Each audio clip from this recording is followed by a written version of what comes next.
Kali ini saya akan bicara tentang keyword atau kata kunci di si kata kunci atau keyword pada dasarnya adalah ya kata kunci dia sudah dipahami oleh compiler, ibaratnya sudah menjadi bagian dari si compiler, jadi kita tidak bisa menggunakan kata-kata ini sebagai nama, entah itu nama nama variabel ya, terutama nama variabel atau nama function. Itu kita tidak bisa menggunakan itu karena nanti compiler akan membaca kata ini sebagai sebuah kata yang bermakna bagi dia. Jadi kalau dia nemu kata ini, dia akan diperlakukan sesuai sesuai tujuannya ya oleh si compiler. Nah, di sini keyword itu nggak terlalu banyak. Yang basic itu 32, jadi cukup mudah untuk diingat ya. Di sini saya akan coba sebutkan satu persatu, mudah-mudahan saya lancar mengingatnya. Oke. Yang saya akan bagi menjadi beberapa bagian. Yang pertama berhubungan dengan type atau data type. Yang jelas dia ada integer. Oke. Ini saya comment out saja.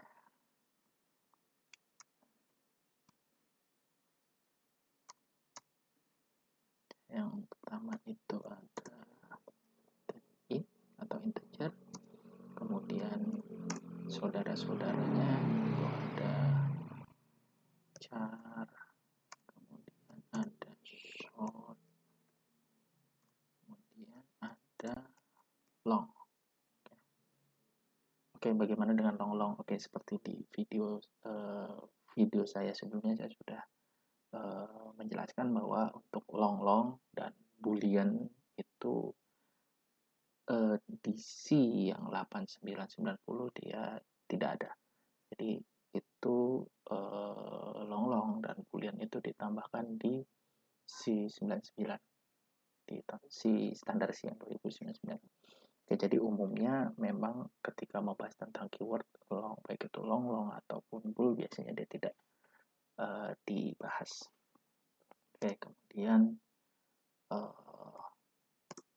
floating point, float, kemudian masih floating point, ada double. Oke, kemudian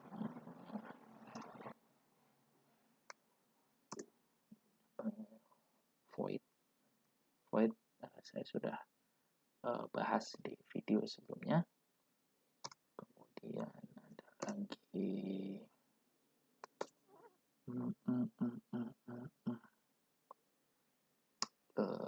struct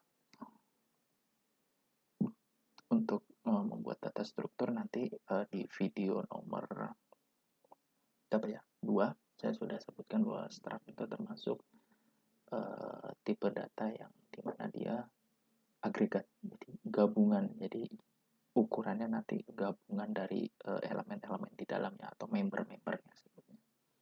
Kemudian struct ada union.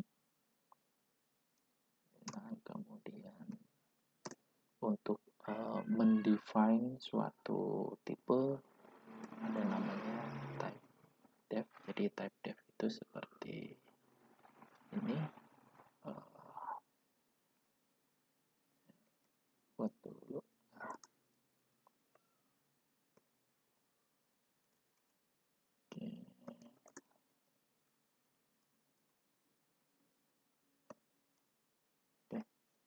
Type def itu misalkan saya mau saya punya sebutlah integer lah ya, saya ingin membuat nama lain, jadi sebenarnya integer tetapi saya pengen memanggilnya bukan integer, saya misalkan pengen memanggilnya angka bulat lah, sebutlah, maka saya cukup menulis type def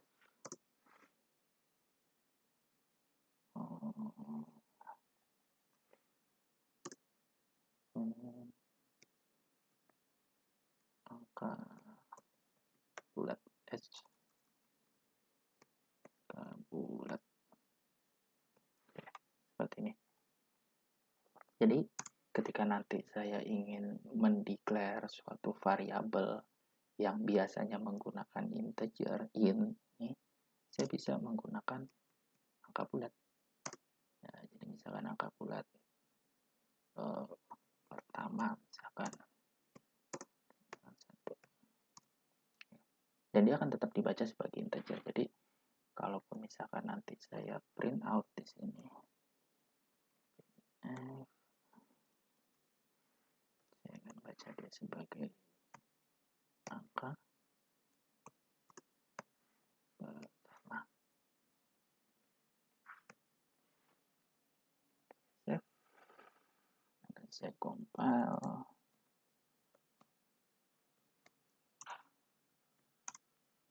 Oke.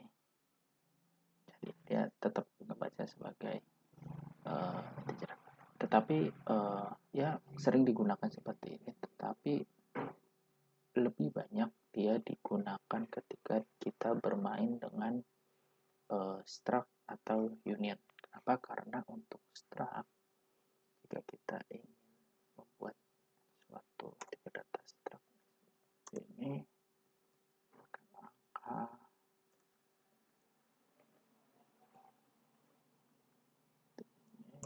kemudian sama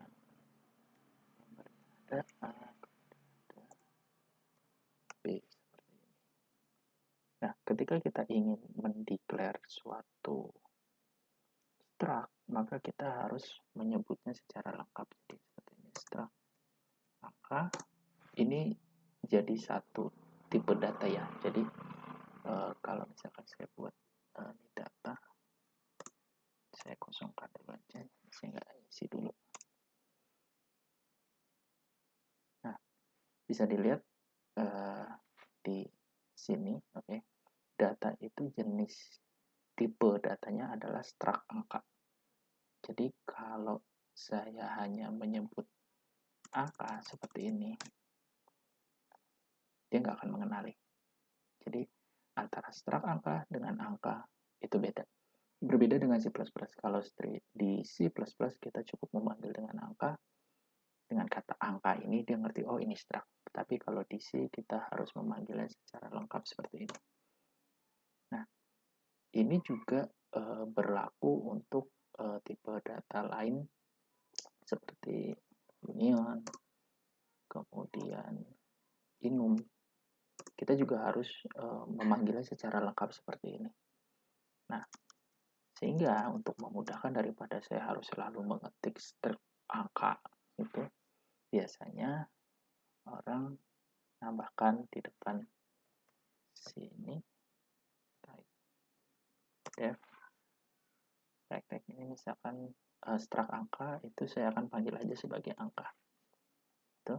Maka kalau saya declare angka misalkan seperti tadi pertama, ini 1, 2. Oke, kenapa ada 1, 2 ini nanti saya akan bahas di bagian tersendiri tentang struct ya.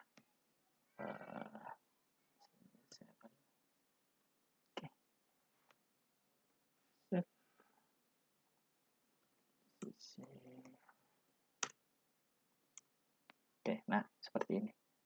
Begitu juga kalau kita di sini union, misalkan union juga seperti itu. Nah di sini ganti union ini, ataupun enum juga seperti itu. Tapi kalau untuk enum kita tidak menggunakan member namanya, kita langsung gini kalau untuk enum ya.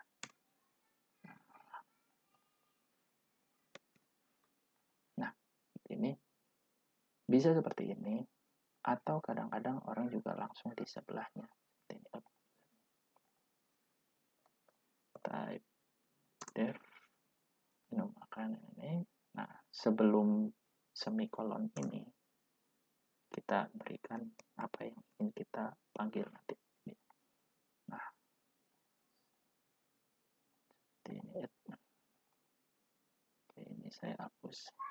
Oke, seperti ini. Jadi dia tetap mengenali, oke, ini error karena tadi saya menggunakan struct ya. Karena untuk inum dia nggak seperti ini, saya ganti aja, jadi saya kembalikan jadi struct. Ini lagi juga in lagi, sorry, semicolon. Oke, nah errornya hilang. Oke, itu nanti akan saya bahas di bagian struct, union, dan enum. Oke, ini jadi hanya untuk sedikit ya review awal aja. Oke, lanjut. Setelah type def, apalagi ya? Ada beberapa. Oke, ini saya akan masukkan sebagai, kelompokkan sebagai type di sini, kemudian di sini saya akan masukkan sebagai modifier. Oke. Selain type def itu untuk modifier itu ada apa lagi ya? Oh, ada unsigned, dan ada juga sign. Oke, ini untuk tipe data ini numerik dari semua yang integer ya, semua yang bulat itu bisa kita tambahkan di depannya unsigned atau sign. Unsigned itu artinya tanpa tanda. Tanda di sini maksudnya tanda negatif ya. Artinya kalau unsigned, kita nggak mau pakai tanda, kita mau hanya positif aja. Sementara kalau sign itu dia ada bisa positif dan juga dia bisa negatif. Nah, kenapa floating point untuk float dan double dia nggak bisa pakai sign atau unsigned? Karena di layout memori dari float dan double itu udah ada namanya sign bit, jadi yang menunjukkan apakah dia positif atau negatif. Oke, nanti itu akan saya bahas di bagian floating point ya. Oke, modifier, kemudian apa lagi?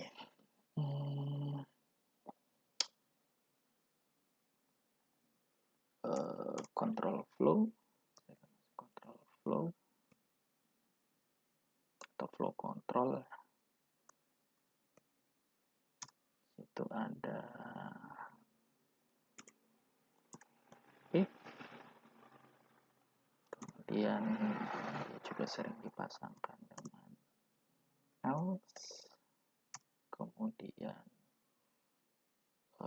if, else, control flow, ada loop ya, termasuk loop juga, ada for loop, ada while loop, kemudian ada lagi do ini pasti biasanya umumnya dipasangkan dengan while, jadi do dan while itu biasanya dipasangkan.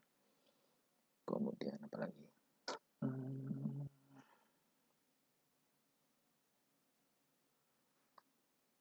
Ada switch,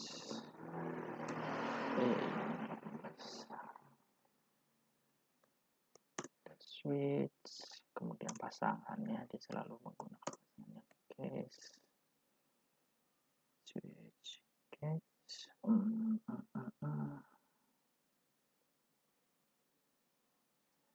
kemudian ya,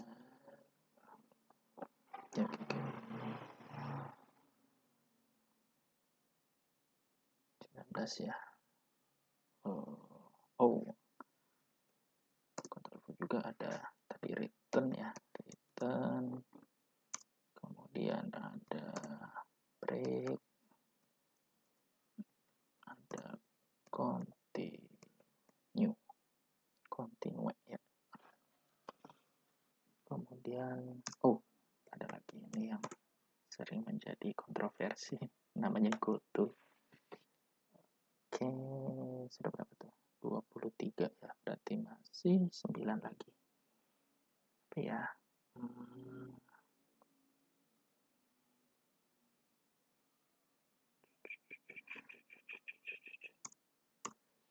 Oh, dia juga ada storage apa ya sebutannya, specifier atau modifier lah, apalah itulah pokoknya. Oke, dia keyword yang menunjukkan di mana data kita nanti akan ditaruh. Ya, ada static, kemudian ada extend, kemudian ada register, kemudian ada auto, apalagi ada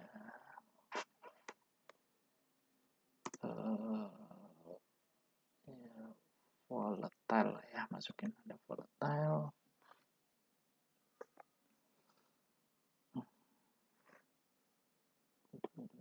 Oh, hampir lupa. Di sini ada default. Oke, 24. Jadi ini 25, 6, 7, 28, 29, 30, 31, 32. Oke, kurang 3 lagi. Mudah-mudahan saya bisa ingat. Oke, apa lagi ya?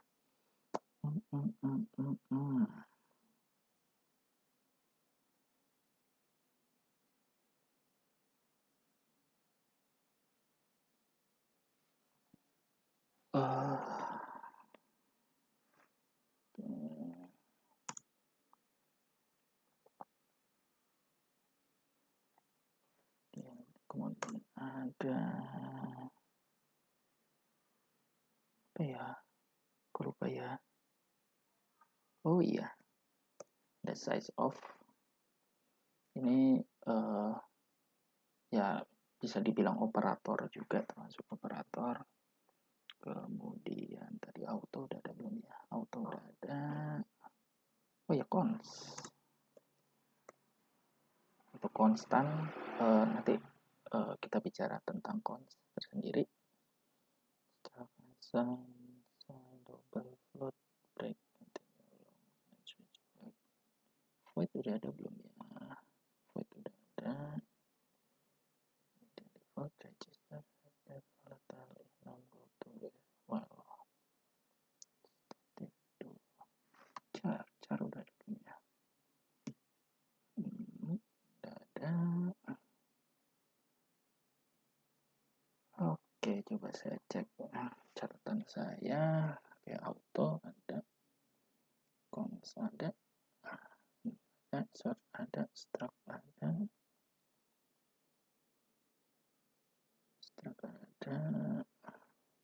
unsign ada, double ada, float ada, continue, sign, switch ada, void else for case default register ada. Oh iya, saya belum masukkan inum ya tadi ya. Oke, inum. Oke, berarti ini 11, 12, 13, 14, 15, 16, 17,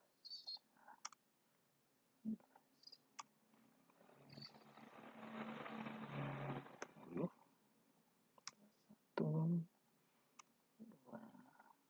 3, 4, 5, 6, 7, 8, 9, 20, 31, 32. Oke, sudah 32.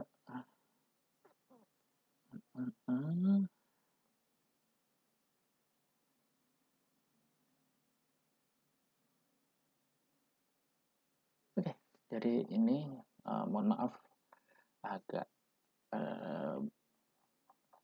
agak dragging ya, karena sambil melihat contekan juga.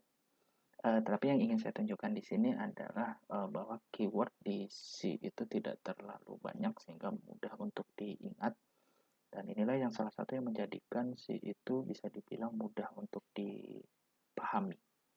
Jadi ini adalah list keywordnya. Sebagai catatan penting adalah kita tidak bisa menggunakan ini sebagai nama variabel atau nama function. Oke, jadi itu list keyword. Terima kasih.